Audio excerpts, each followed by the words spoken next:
Hello students, welcome back to my YouTube channel. তো তোমরা কেমন আছো? আশা করি ভালোই আছো। আমিও ভালো আছি। তো আজকের ক্লাসটা হবে মেজয়ার্স নিয়ে। তো তোমরা যারা আমার এই চ্যানেলে নতুন, অবশ্যই চ্যানেলটাকে সাবস্ক্রাইব করবে, আর যারা অলরেডি সাবস্ক্রাইব করেছো তাদেরকে অসংখ্য ধন্যবাদ। তো স্টুডেন্টসরা, তোমরা কিন্তু সম্পূর্ণ ক্লাস দেখবে, স্কিপ করবে না। দেখো, আমি আজকে মেজয়ার নিয়ে ক্লাস করব। প্রথমে হচ্ছে ক্যাপাসিটি, অর্থাৎ সেটা হচ্ছে লিটার্সের ক্যাপাসিটি। তো আমি তোমাদেরকে পড়াবো। তো এখানে দেওয়া আছে 10 মিলিলিটার্স, অর্থাৎ 10 ml ইজিক্যাল টু কত হবে? 1 সেন্টিলিটার। তারপরে আসছে দেখো 10 সেন্টিলিটার্স, অর্থাৎ 10 cl হচ্ছে কি দেখো ইজিক্যাল টু 1 ডেসিলিটার। তারপরে আসছে 10 ডেসিলিটার, 10 dl মানে ডেসিলিটার্স ইজিক্যাল টু 1 লিটার। তারপরে হবে 10 litres, 10 L is equal to 1 decilitre, sorry 1 decalitre.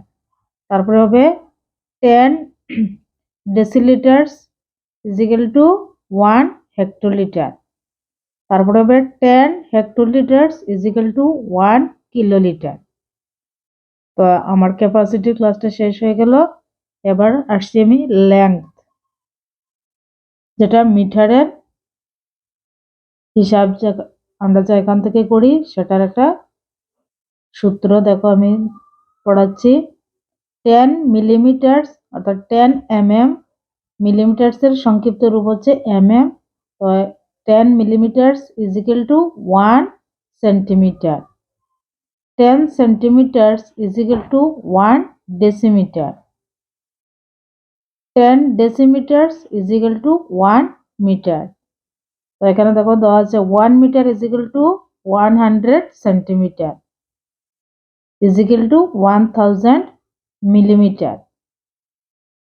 তারপরে দেওয়া আছে 10 metres is equal to 1 decametre. 10 decametres is equal to 1 hectometre. 10 hectometres is equal to 1 kilometre. এখানে দেওয়া আছে 1 kilometre is equal to 1000 metre. 1000 metre is equal two কত হবে? 1 কিলোমিটার। তো স্টুডেন্টসরা, আজকের ক্লাস আমার এতটুকুই। তোমরা ভালো থাকবে। Thank you.